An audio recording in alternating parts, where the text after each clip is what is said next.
Nightly greetings, one and all. William Theo here, homegrown and happy to bring you unfolding here at home and abroad within the 24-hour news cycle and tops on today's headliners or newsmakers. The last nail on the political future of Pakistan's once most promising politician and prime minister may have just been hammered in when earlier today a 10-year jail sentence was handed down to him on allegations he leaked classified documents. After his ouster from a 4-year rule in 2022, Khan took on the mantle of opposition leader and launched a crusade of defiance against Pakistan's top leaders in the administration and accused them of being in cahoots in a U.S.-led conspiracy to keep him from regaining power and plotting an attempt to kill him that ended in injury sustained instead. Yet this move to silence him and keep him out of the political realm is sure to drum up support and even more admiration from the public, who sees this as more persecution on the popular former prime minister. Meanwhile, Northeast Africa's Somalia is a country that has been rocked by strife and civil war, famine, and a notoriety for being the haven of the world's most dreaded pirates on the high seas. But in the capital of Mogadishu, a rich tradition of archery is being kept alive by the elderly, as VOA's Kevin Enoch reports. Yusuf Bali Mohammed is in his early 60s and has been practicing archery for over 2 decades. He was once a hunter. He shares the history behind his favorite pastime. We chose archery because freedom fighters like Syed Muhammad Abdul Hassan use arrows and bows against the Ethiopian invading forces and other colonialists. The target, a shoe, placed at a distance ranging between 200 and 400 meters. Some of these elders do not need glasses to hit the mark. Ali Hussein Ahmed Sandiri, a 63-year-old archer, has been practicing since he was 13 years old.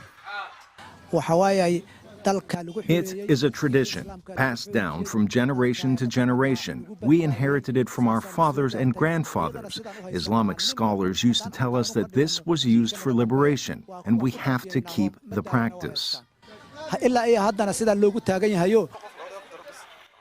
Beyond the competition, these games are an opportunity for the elderly to get together as a community, Sandiri says. It is not a gambling game. It is not about who lost or who won. We gather once in a while to have lunch, have fun, and pray to God for His blessings.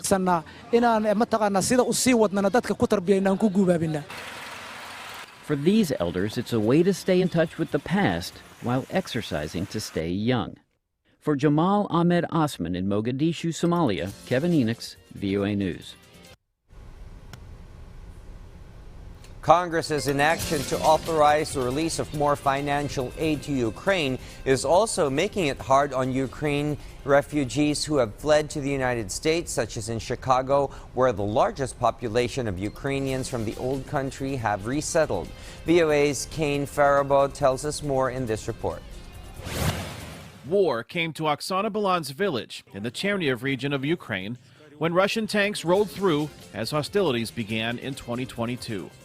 Her family mostly avoided the bombs and bullets that followed, but her 14-year-old daughter Sophia's efforts to document the invasion on social media drew the attention of Russian authorities.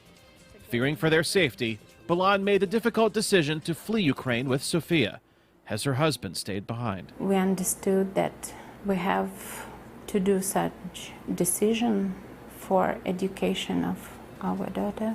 With just a few suitcases, the Balans eventually landed in Chicago in November 2022. They found temporary housing and assistance, thanks in part to the efforts of the nonprofit organization Refugee One. We'll have served about 5,000 Ukrainians since the start of this war. Zachary Dimitarko is a communications manager for Refugee One, which provides services to refugees from around the world seeking new lives in the Chicago area. We provide cash assistance, enrollment in schools for children, help with tutoring, English classes, volunteers, mentors. Balan says assistance from Refugee One, funded by both private donors and U.S. government programs, was crucial during their resettlement, including help securing a new apartment. For newcomers, it's a huge challenge because they don't have like social security, any credit score. Maybe they don't have enough salary for that. We worked at it for a few months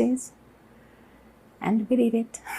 If they hadn't come when they did, their life would probably be very dramatically different. The overall funding package for humanitarian programs and military aid related to Ukraine ended September 30th, the close of the U.S. government's fiscal year.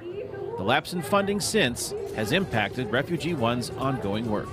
We can no longer even take in or help Ukrainians who are arriving in the U.S. after September 30th. New funding related to overall aid for Ukraine is at the center of continuing debate in the U.S. Congress. It's affecting the war on the front lines, and it's affecting the war that's going on here in Chicago in terms of trying to deal with the situation of people not being able to rebuild their lives in the country.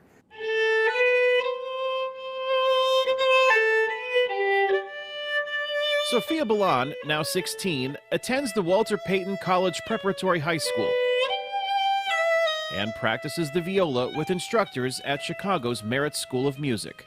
She is grateful for the opportunities she now has, but worries about the political will in the U.S. to continue supporting refugees like her and soldiers still fighting in the country she fled. You just turn on the news one morning and watch the news about how the U.S. Senate has run out of everything. And at that moment you wonder, what will happen to my country?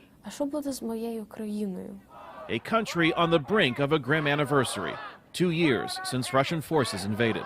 The United Nations High Commissioner for Refugees estimates more than 6 million people have fled Ukraine since the war began in February 2022. Kane Fairbaugh, VOA News, Chicago. At this juncture, we turn to our colleague in Pine City Studios for the latest development brewing in the Cordilleras. Ala? Naimbag Arabi Pilipinas, Hall of Famer ti Baguio City ti Asian Tourism Standards Awards, ang nakaala iti makatlo nga Asian Clean City Award. Iti may katlo agundaway na awat ti syudad ti Asian Clean Tourist City Award iti 2023 Asian Tourism Standards Awards ijay Lao People's Democratic Republic. Imuna na naawat ti syudad ti kapadang award para iti assessment periods ti 2018-2020 ken 2020 to 2022. Gapo iti daytoy ti City of Pines ti kakaisuna ken kaunaan a syudad iti Pagilian ang nagbalin a Hall of Famer ti Asian Tourism Standards Awards. Tarigagay ti Asian Tourism Standards Awards nga ipayan pamigdig dagiti tourist cities nagtungtumpal iti Asian standards iti kinadalos, environmental and waste management para kipreserba ti green spaces ken dumapay. Tuloy-tuloy yung ating mga programa to really enhance tourism. Pero siyempre, kailangan din natin pakinggan yung sentiments ng ating residente dahil tumataas nga yung ating local irritability. Nandiyan na yung mga turista, yung mga ating mga residente, maalis naman ng Baguio dahil nga na nagkakaroon tayo ng problema sa traffic, overcrowding. Iti dumapay adama kagiddan tinalam-ek a klima. Nagbalakad manen dagiti health expert kontra kadagiti kadawyan a sakit ita panuwen kanu kasano daytoy a maliklikan. Manipod idi napalabas alawas nagsasarunoan na pasaran iti syudad ti Baguio ti nababa a temperatura gapo iti graraira a northeast monsoon wenno amihan. Nilista ti kababaan na temperatura a 9.8 degrees Celsius iti January 27. City Health Officer Dr. Celia Flor Brillantes, nilista ti 80% a panagnato iti kaso ti influenza-like illness itabulan no dilig iti Enero idi napalabas atawan. Inlawlawag na, akadawyan ang mapaspasaran ti panatengken panaguyot tunggal cold season gapo kadagiti pathogen. Narisgumat lang dagiti adnan iti allergic rhinitis gapo kadagiti miyang angin, amang trigger iti allergy kas kadagiti pollen. May balbalakad pa'y di pa nagbakuna ti publiko kontra iti influenza wenno trangkaso ken pneumonia. Pasan sana yung napakalamig na mga drinks natin and keep your food warm also.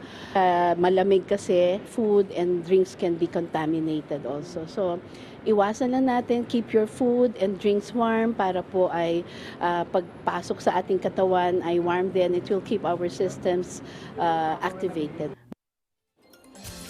Dagiti damdamag, manipo dito'y PTV Cordillera, siya ni Ana Sunduan, ng Bagarabi.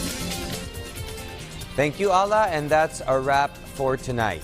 We look forward to you joining us again tomorrow, same time, same place on your remote and browser. Keep in mind to always work hard, aim high, and stay connected as you catch the news right here. William Theo wishing you all a restful night ahead.